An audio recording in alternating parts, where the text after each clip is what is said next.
तर प्रशिक्षणार्थी IAS अधिकारी पूजा खेडकरची वाशिममध्ये तब्बल 3 तास चौकशी करण्यात आली आहे।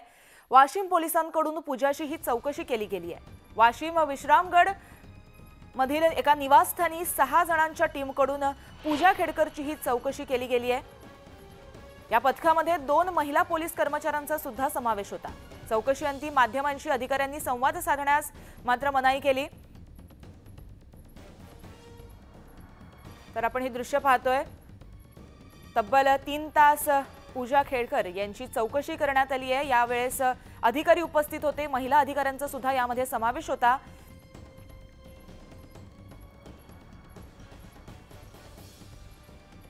तर वाशिम पोलिसांकडून पूजा खेडकर यांची चौकशी तब्बल 3 तास पार पडली।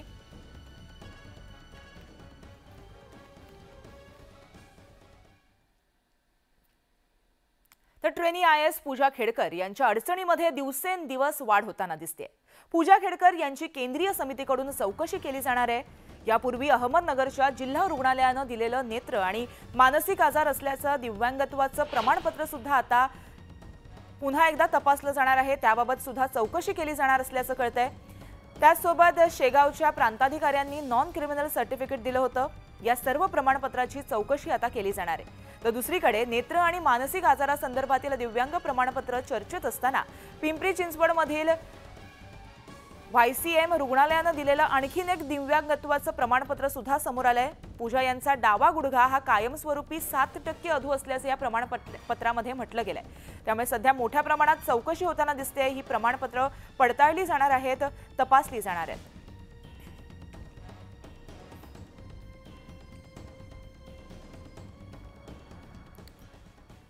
तर अहमदनगर जिल्हा रुग्णालयाने दिलेल्या प्रमाणपत्राच्या चौकशीबाबत जिल्हा शल्य चिकित्सक संजय घोगरे यांनी नेमकं काय म्हटलंय पाहूयात।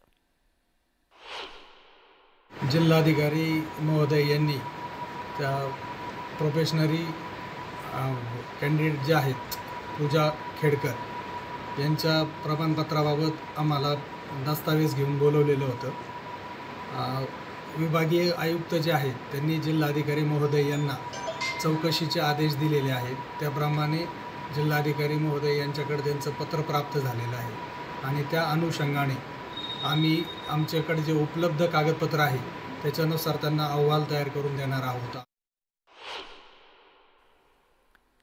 तर दुसरीकडे पिंपरीतील रुग्णालयाने गुडघ्यासंदर्भात दिलेल्या प्रमाणपत्राबाबत YCM रुग्णालयाच्या मुख्य वैद्यकीय अधिकाऱ्यांनी सुद्धा आपलं मत मांडलंय, पाहूयात।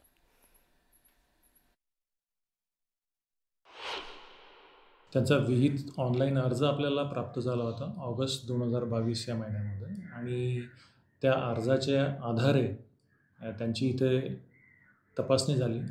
तपासणी विविध विभागांमध्ये झाली, अस्थिरोग विभाग किंवा फिजिओथेरपी, त्याच्यानंतर इतरही त्यांच्या तपासण्या डोळ्याची किंवा कानाची याच्या बाबतीतही तपासण्या होतात, रक्ताच्या तपासण्या होतात आणि या तपासणीअंती जे काही त्यांना व्यंगत्व सापडलं त्याच्या आधारे 7% लोकोमोटर डिसॅबिलिटी असं सर्टिफिकेशन आपण त्यांना दिलेलं आहे। दरम्यान आपल्यावर होत असलेले आरोप हे बिनबुडाचे असून चौकशी आयोगासमोर भूमिका मांडणार असल्याचं पूजा खेडकर यांनी स्पष्ट केलंय। ही गोष्ट मी आता तुमच्याशी ती गोष्ट बोलू शकत नाहीये बिकॉज मला तशी परमिट नाही करत रूल्स।